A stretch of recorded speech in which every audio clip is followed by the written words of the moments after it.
When I understand, I stand under. When I stand under, I support. When I support, I lift up.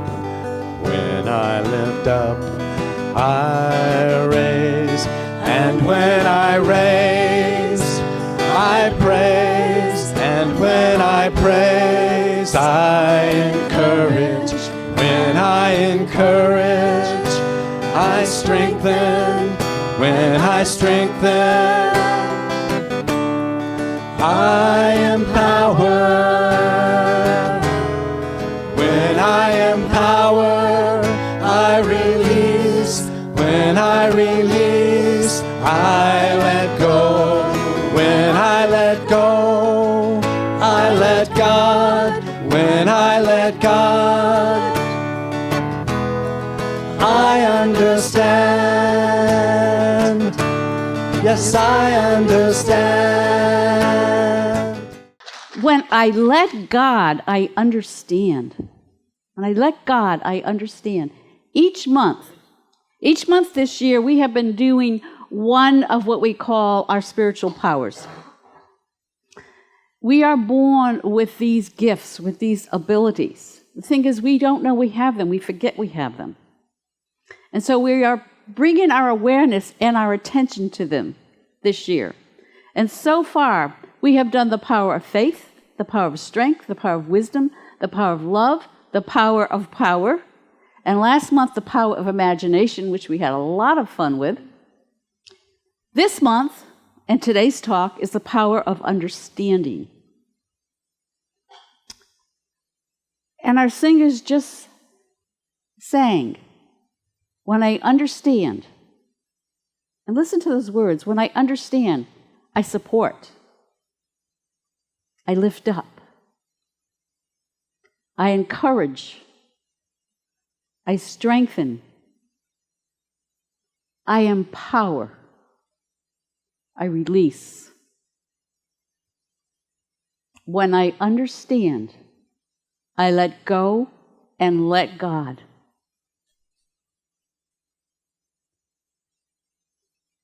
Easy, huh? We're not talking about our human understanding this morning, our intellect. We're talking about a divine understanding. Dan, do you have that up there?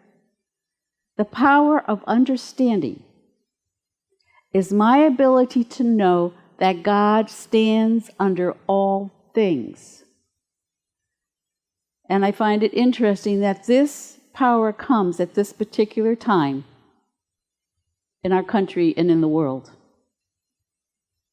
It's really calling us up to become aware of God under all things. Last Sunday, 4th of July celebration, I talked about the tragedies that are happening in the world today. And I talked about us as Americans standing on the foundations this country was founded on, that all men and women are created equal.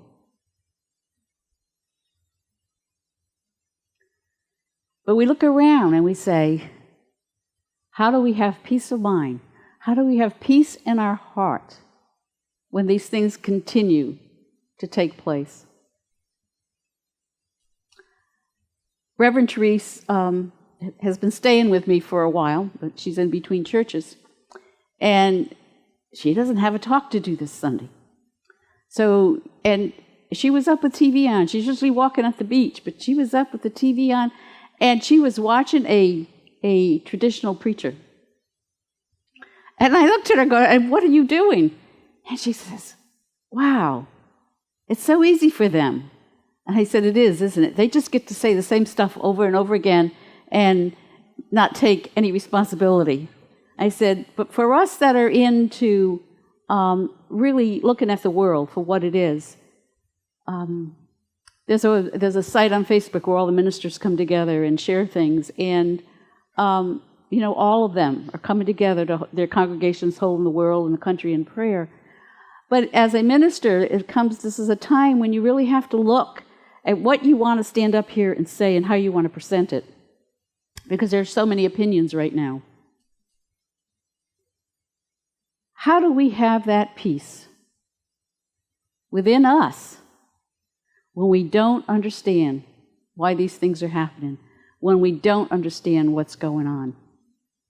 I found a quote by author Pema Condren, and she writes, do you have it, Dan? Nothing ever goes away until it has taught us what we need to know. Last week I listed all the wars, all the tragedies since the Declaration of Independence was signed. And you could have heard a pin drop in this room because we've forgotten that these things have always gone on. Nothing ever goes away until it has taught us what we need to know. What are we, as the people occupying this planet at this time, learning from the ongoing violence? What are you learning from it? What is the bigger picture beyond each individual event? That's what I take within me when I sit in prayer and meditation. The power of understanding is more than intellectual understanding. I can't understand with my brain what's going on. My intellectual understanding is based on all my external learning. And there's nothing wrong with our intellect. There's nothing wrong with this beautiful brain of ours. It gathers data, it gathers information. It helps us develop new and better ways to live.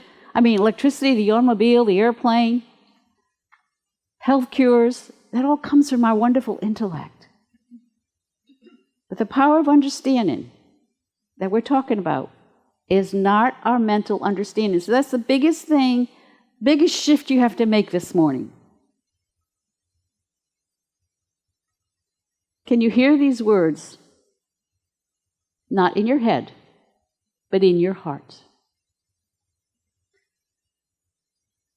The power of understanding is spiritual understanding.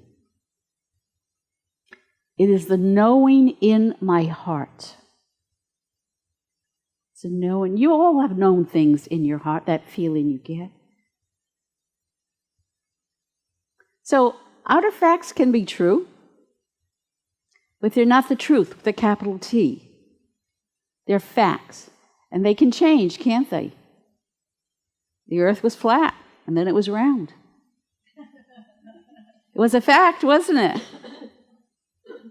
Our intellect can retain facts, it can retain knowledge, but without the knowing of the heart, I am unable to see God in these situations. We talked about that last week. We talked about all the good that we could find in these situations, all the people and what they've been doing. How many of you remember the TV series Star Trek? I want to see hands. I want to see hands. Come on. So if you watch that, Dr. Spock was the highly logical, rational one, right? No emotions. And Captain Kirk was highly intuitive. He came from his gut. He always called it his gut was telling him something. And when they were trying to make a decision, you could watch them trying to deal with a challenge, and you'd see the frustrations of the two approaches, one from the intellect, one from the intuition. And when Spock, intellect and logic, couldn't find a way, it was Kurt's intuition, it was Kurt's gut feeling, what we're calling the power of understanding, that got them through. Understanding, the power of understanding, is my knowing how to accomplish, not from my head, not from my brain, but that inner knowing. And that's why we take time to meditate. That's why we take time to pray. We take time to get still, to drop into that quiet space. Our intellect can get stuck. It can get blocked. by facts, by appearances. That spiritual understanding will always find a way if I give it the space. If I can release my viewpoints, my opinions, and everybody else's, when I can do that, a divine energy starts pouring through us. So why do we meditate? To still the mind, to still the intellect, so that energy can come through. And that's the energy that moves us forward. Even if I don't have all the answers to something, by going to that place within, by getting centered, by getting still, those answers will come. I'll have clear insight, I'll have guidance, I'll have direction, and I will be able to move past any obstacles. So we all have obstacles in our life. We all come up to that place where we feel we're stuck. We can't move. We can't get beyond it. That's when we take the time not to try to figure it out with our head, but to sit in the quiet, to allow the wisdom to come through. Unity talks about we're energy beings, and that this energy we call God is everywhere present. And within that energy is everything I could ever want to know. But I have to stop all my busyness, all my running around, all my trying to figure it out, to connect with that energy, to connect with that presence we call God. So what's so nice when you watch the, hellfire and brimstone preachers on TV is they tell you all you got to do is, ask and talk, and that the blood of Jesus will save you. It's that easy. And traditional churches are becoming fewer and fewer. 10 years ago, only 33% of the world were still traditional Christians. And I'm sure that number is even less now. And so many like you are seeking a different viewpoint, a different awareness, and a closer relationship with Spirit. That's what unity is all about. It gives you the responsibility and the opportunity to have that one-on-one. We have to move from our head to our heart. Not our human heart. We're not talking about the human heart.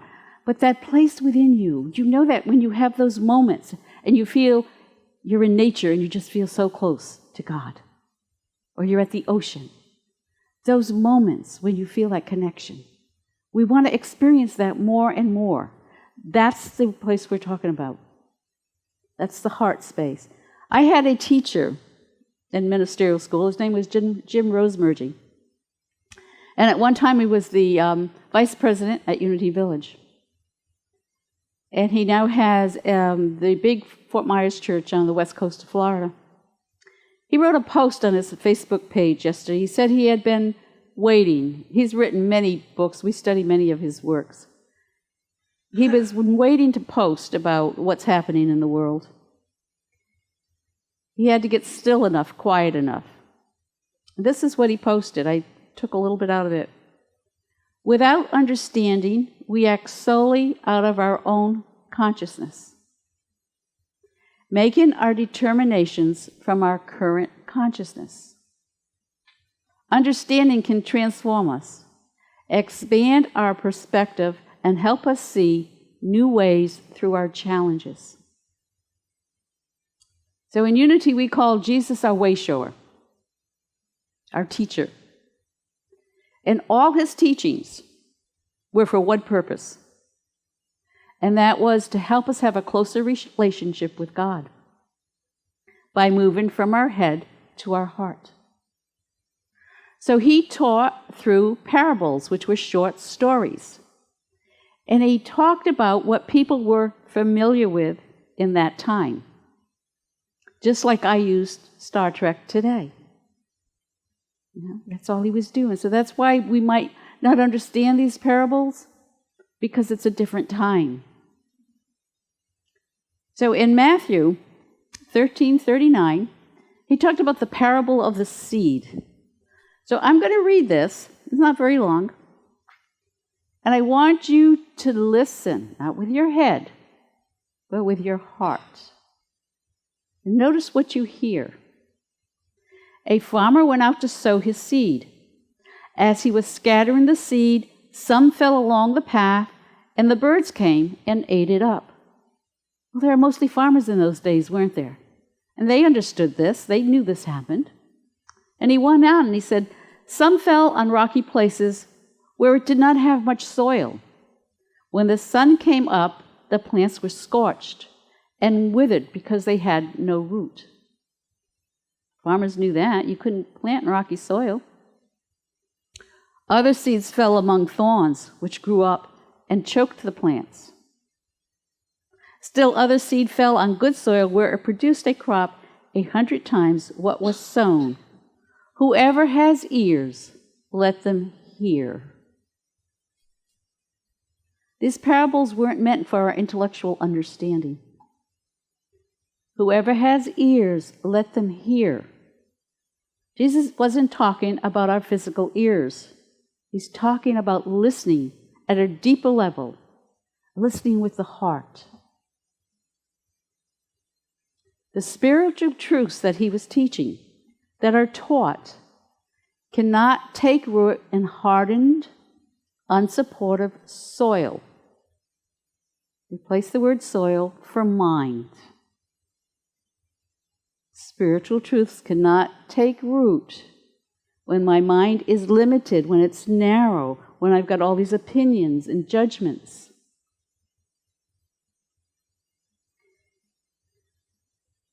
The truths are eaten up.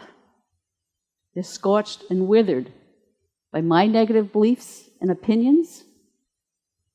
When I turn that TV on, those negative opinions and beliefs. So I come here and I hear these truths and I get excited and I get an aha. And then I go out and I talk to someone, or I turn TV on and they're spouting what everybody's spouting today. It's everywhere. And what happens?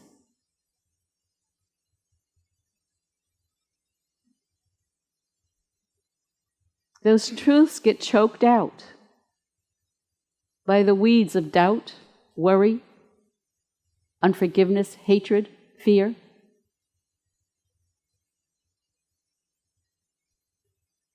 As you hear the news, stop and notice what emotions and feelings you're experiencing. And each time, stop and make a different choice if you find yourself in a negative place. Each of us have the seed of the kingdom of heaven within us. Heaven and hell are right here. Unity teaches heaven and hell are right here. In my mind, I can create heaven or hell for myself with my thinking, right? Have you ever done that? And that's what Jesus taught about all the time. The kingdom of heaven is right here on earth. That peace, that joy, that love that I want is right here now. All I have to do is change my thinking. And it can only root, it can only grow in fertile soil of my heart. Yesterday, President Obama had his final NATO summit news conference.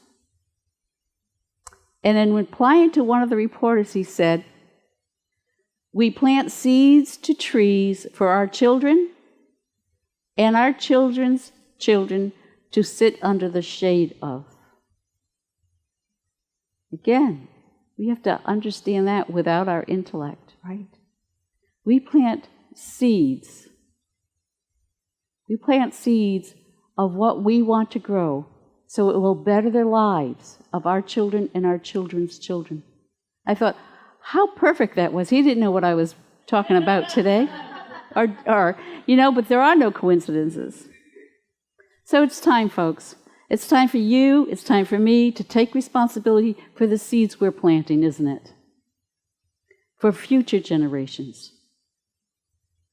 And we can choose. Every time we can choose. We can choose the seeds of compassion instead of anger, right?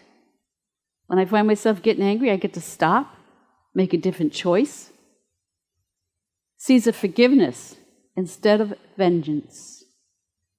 Seeds of forgiveness instead of vengeance. We have our radical forgiveness class that started Thursday night. It's a powerful class, and it's at the perfect time to plant seeds of love and kindness instead of hate. I ran across a video. CNN has the CNN Heroes they show. And the woman named Luma Muffla is doing what we're talking about. She's planting seeds. She's planting seeds in young people so that they will grow into a different world and they will help that world. Dan, do you have that ready? Do I need to keep talking? Ready? Okay. It's about a 2-minute video. And turn the lights down, please. When I first came to America, life was hard. My classmate mocked me because I didn't speak the language. Once I tell them my name is Muhammad, then they become scared of me because I'm Muslim. Clarkston was a predominantly white southern town. In the 80s, refugees started being resettled here. It's a difficult transition. More than 10 years ago, I saw kids outside playing soccer, and it reminded me of the way I grew up playing soccer in Jordan. The kids were from Sudan and Afghanistan, and they reluctantly let me play, and that's how it started. The person with the ball should have 2 passes going like this. I started a soccer team for refugees. Let's go. We called it the Fugees. Ready? We're going headers. Chan, go. We're giving them a sense of belonging. Nice. All the kids left their countries because of war. They've all seen horrible atrocities. Here you go. For kids that were robbed of their childhood, this is one place they get to be kids again. But I realized their needs were so much more. So I started a school for refugee kids. Good morning. They struggle academically and emotionally. Our curriculum is tailored to address their individual needs. So does this make sense now? They've experienced so much, and they need to heal. When I first came here, the kids at my school, they were very mean. They said, go back to Africa. I felt really, really angry. Coach Luma shoved me a lot. Is the now. My grades have dramatically improved. I'm planning to start college on the fall. I don't think I'll be the young man I am today without Fugees.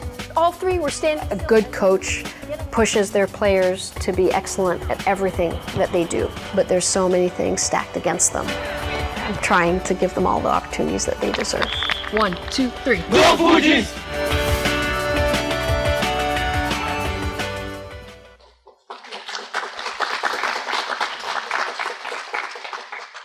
So a young man that was so angry because of the seeds that were planted by Luma is thinking of going to college.